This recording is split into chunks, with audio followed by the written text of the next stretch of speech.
Hi everybody, it's Sam here. Thank you for watching today. So I'm going to show you how to use the 5x7 Magic Slider die set. And you just pull the tab here and it will reveal a coloured image. And the dies will work with so many other stamp sets that you have. So these are the stamps that have launched with this collection, but I've already got ideas to use this on my older stamps and also other stamps that I have in my stash as well. So let's get started. So this is the 5x7 Magic Colour Slides. You've got everything you need there to make the card. So I've already gone ahead and cut everything, and I'm going to talk you through what I'm using. This is the paper pad, the bright and beautiful backgrounds. So I've picked out the red kind of spotty one there, and I'm going to be using the beautiful Bouquets stamps here. Now you do get the dies to go with it, and as I mentioned during the live, unfortunately these dies were never flipped during the production. It got missed, so they will not cut this out unless what you need to do is you die cut one of the images, and then you'd have to flip it, and then you would stamp your image over the top. Okay, like so. It just means obviously the kind of smooth curve that you get when you die cut that way, you will have it slightly different, but I don't think you would really notice it too much.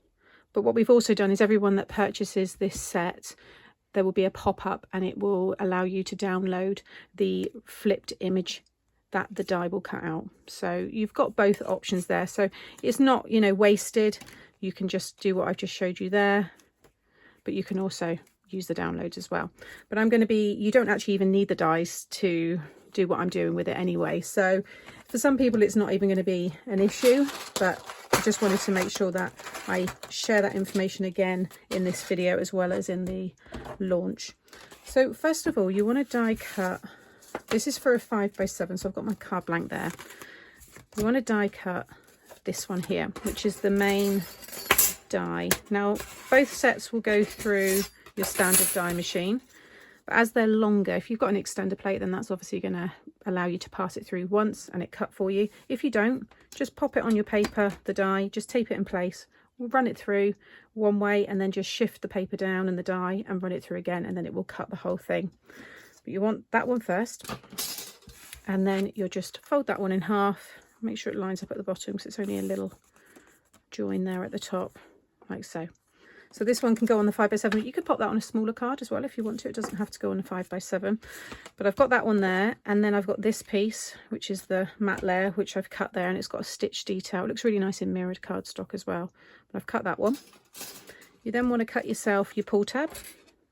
This can be any colour you like. It could be pattern paper as well if you want. But I'm just doing them in white for now, just to make it nice and clear for you to see how everything works. And then you've got this die here. So I've die cut one in acetate. And as I said in the other video for the 6x6, if you've got a chrome base plate, it cuts acetate like butter. Otherwise, you might have to just add a few shims on top and it should then cut. And if there's anything attached, you can just snip it away. But you want to cut one in acetate and one in white card, because that's the one that I'm going to be well, you're stamping on both, but that's the one I'm going to be colouring. And then we'll go through these pieces later on. So first of all, I'm just going to stick this one down onto my card. Okay, so whilst that's drying, you want to take your acetate and this piece here. Now with your acetate, I like to just spray mine with some rubbing alcohol and then just wipe it off with some kitchen towel. That'll get rid of any sticky marks, any static and things like that that you might have. I'm going to lay my acetate down, and I'm just making sure it's at a marker that I can just line it back up with if it does shift at all. I'm just going to hold that in place, and then I'm going to take this one here and I'm just going to place that in the middle. Just make sure that's straight. If you take this one here and just sit it, you want the top of the acetate to just be in between here, like so. So actually I can bring that up because you'll have more sticking to the bottom. So I'm just going to pop that down and just move that up a little bit.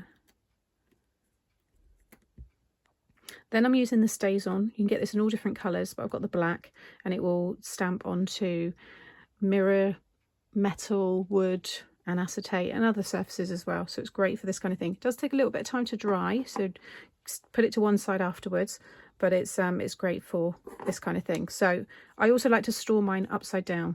It just means these are felt pads, and I find with felt pads they're better being stored this way, so that all the ink's always then at the top, because it absorbs and it kind of sinks to the bottom quite quickly.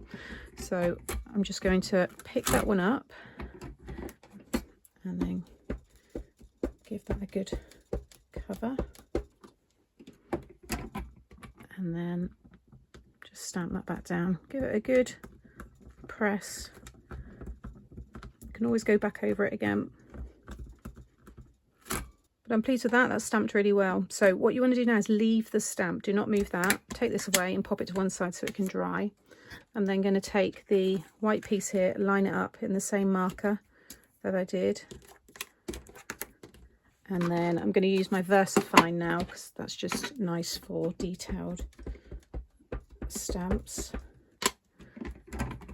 And if you're maybe using alcohol markers, then make sure you use an ink that's going to work with the colouring medium that you're using, but because it's pencils it doesn't really matter. But I do like VersaFine, like I said, for detail.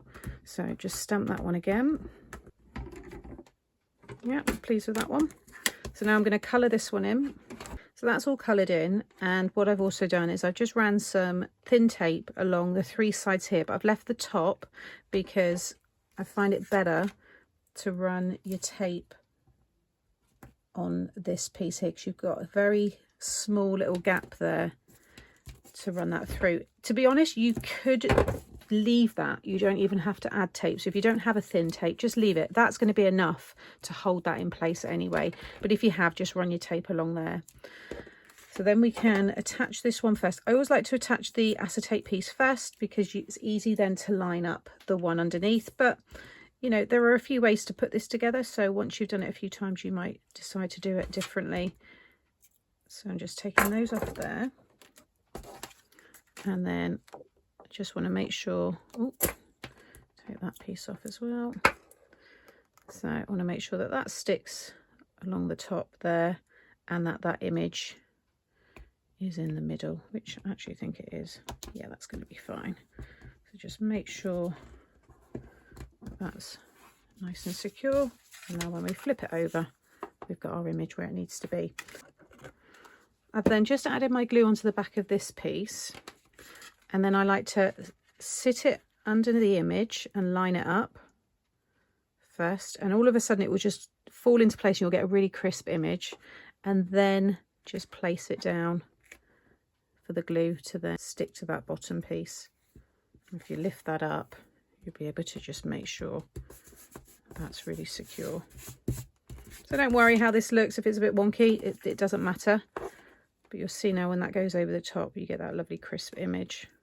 Okay, next you want this piece here, and you'll want this die. You want to run it through twice. I'm using 300 GSM cardstock, so I find you want to stick 2 of them on top of each other.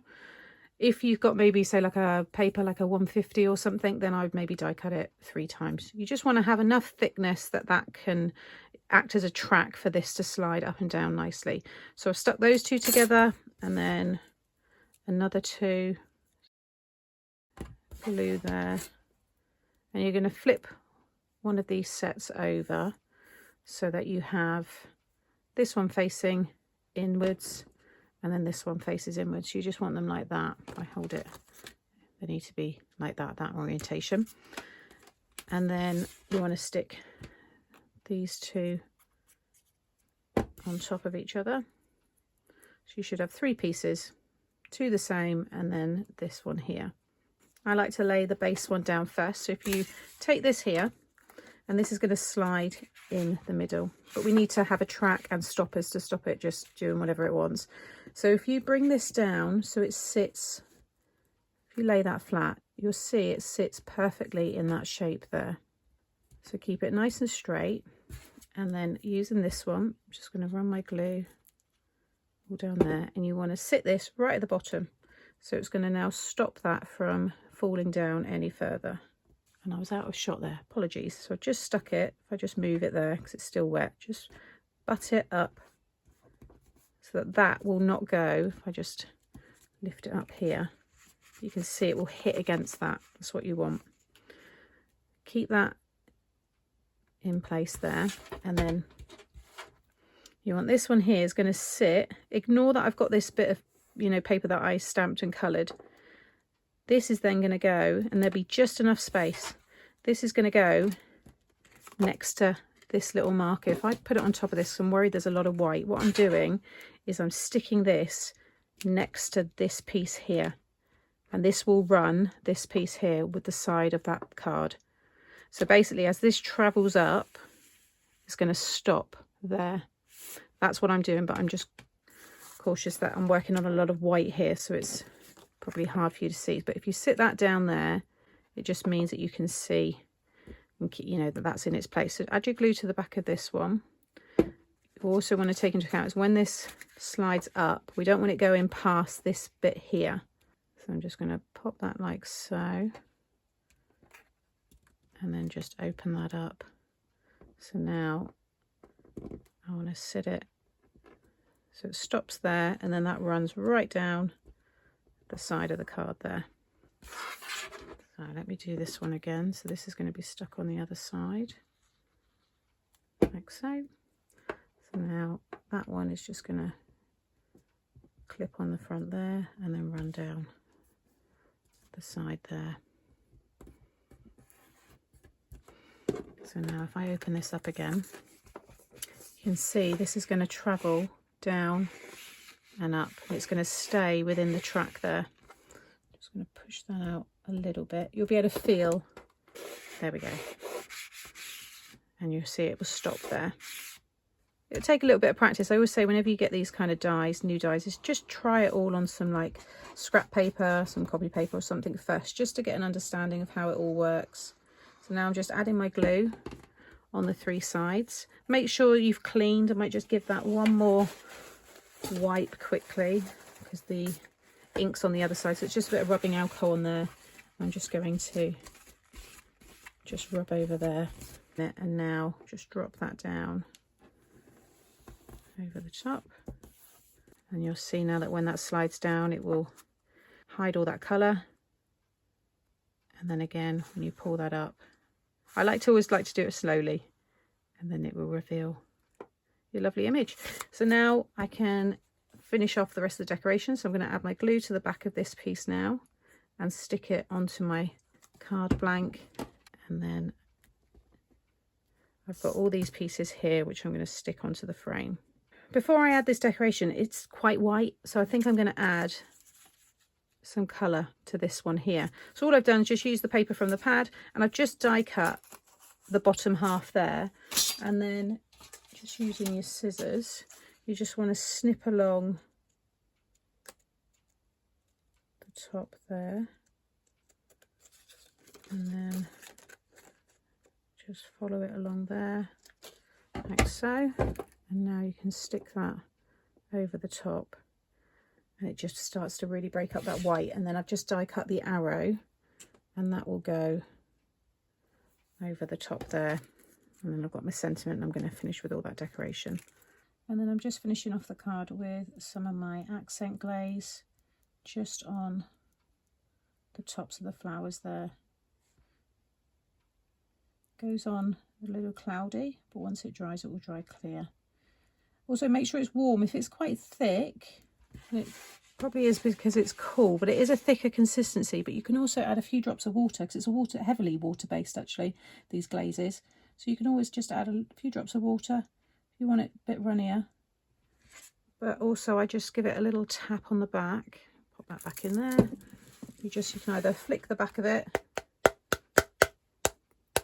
or just tap it like so, but it will all level out. And then once that dries clear, you've got that lovely shine on the flowers there as well.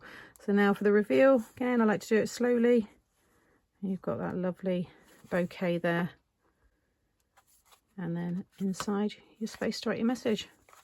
And again, just slide that one down, and that will fit into your envelope.